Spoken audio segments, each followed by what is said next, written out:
So the full-time whistle has just blown at Thomond Park. These are my instant reactions following the URC match, St Stephen's Day grudge match between rivals Munster and Leinster. Thank you very much for watching. I appreciate it. I mean, well done for watching that game, because I'll tell you what, it was one for the purists, wasn't it?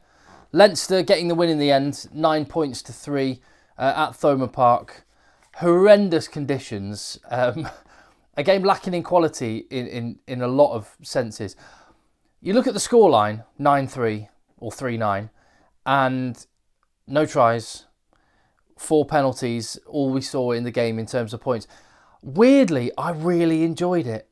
And I think a massive part of that is the rivalry between these two teams, which, I mean, we've seen a lot of that in the URC competition the last, over this Christmas period. It has been fantastic. And in terms of tension and niggle and just kind of sensing the rivalry, I really enjoyed this. That said, having watched it, let's have a chat about it now. Get stuck in the comments down below, and then let's never ever watch that game again. The people archive it. Don't worry about keeping a little recording of that up on the shelf. Just bin it and burn it. We watched it. We've done it. Chalked it off. We never need to revisit that game.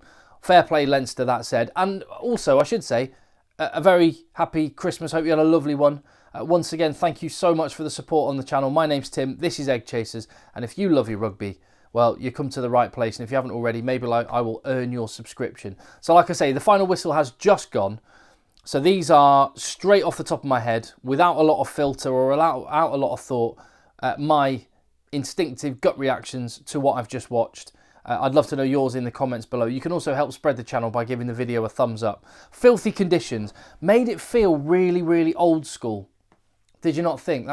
Like it could have been a game if it wasn't for the kits. If someone had showed you that and said this was a game from the mid-90s, you could have believed it. It was that kind of style. There were also some kind of WWE style hits that went in. There was one on Joe McCarthy that was just a bit wild, and the ref just went play on. That also made it feel old school. Simon Zebo with the tape around his head, that made it feel old school. And it's always going to feel a little bit old school because this is one of the great rivalries. The last game that these two played, about a month or two ago in the Aviva Stadium. And I had a conversation on that video on the channel about what is the biggest rivalry. And, we've seen another one actually in the URC, the Stormers v the Bulls. One of the great rivalries in rugby. Some of the ones in English rugby I talked about, but I still keep coming back to this one. I think this is kind of the high watermark. Just the amount of years of history that there has been, and the fact that they are kind of the two big ones in rugby in that part of the world. Like I say, a lot of niggle. Interesting to try and assess the impact that Jacques Nienaber is having at Leinster. I mean, obviously hard to judge a lot of what was going on because there were so many errors. It was like referee Andrew Brace had just dipped the ball in a big tub of Vaseline before he went out to play. There were so many knock-ons, so many errors. But a couple of things when you're trying to assess the impact that Jacques Nienaber is having, because Leinster are not firing on all cylinders. That said, their defence looked really aggressive tonight. The line speed seems to have gone up a couple of gears, which is a very South Africa trait from the last few years. So you wonder if that's a Jacques Nienaber influence. I don't know. Maybe it is, maybe it's not. Could just be reading too much into that. But they're not really getting the attacking game flowing. That said, there were a lot of frontline players that weren't there tonight. And like I say, hard to judge because the conditions were absolutely horrible. I think what you can say about Leinster is, even with a lot of backup players, their pack is pretty ominous. And Joe McCarthy, that guy looks the real deal. Absolute menace at the breakdown. Work rate is off the charts. And when you look at it, it was that performance from guys like him up front that made the difference in that one. Yellow card in the first period, in the first half for Munster. And you thought at that point Leinster might turn the screw. They didn't manage to make it count, and you could argue almost that Munster played better with 14 men than with 15. partly because for Craig Casey it wasn't his greatest night, was it? And actually some of Jack Crowley's box kicking when he had to step into that position actually was looked like he was kicking tactically and territorially a little bit better than the Munster scrum half. As I keep saying, awful conditions. So 6-0 it was. Munster got a kick back, Jack Crowley in the end, and then a penalty towards the end. Well, one of the ones that Harry Byrne actually managed to get, having hit the post, missed kicks. Crowley missed as well. Yeah, and again, when you think about the Leinster attack, I was watching Harry Byrne thinking, is Leinster's attack not clicking? How much is that is the conditions? How much of that is the fact this is not the frontline team? How much of it is it Harry Byrne? And with the whole question mark surrounding Ireland's fly half in the Six Nations coming up, there's a lot more scrutiny of the players that are pulling on that jersey, especially as he's wearing the 10 of Leinster, which Johnny Sexton wore for so many years. And everyone, it's a really tough place to be, being the Leinster fly half, because everyone is just getting judged against that very, very high bar. That said, he missed a sitter of a kick that he really should have got. There were moments in that match that felt a little bit comical, like you could have had that clown music, and it wouldn't have been out of place with some of what was going on. You wonder whether, hold on, were they getting on it with the rest of their families at Christmas yesterday and they're a bit hungover, or are they in a cheese-induced coma because there was some uncharacteristic errors? That said, that made it all the more enjoyable for me. Then again, I was watching it not supporting Munster or Leinster. Maybe it would have been frustrating to watch. Tell me, was it a frustrating watch if you're a Munsterman or a Leinsterman?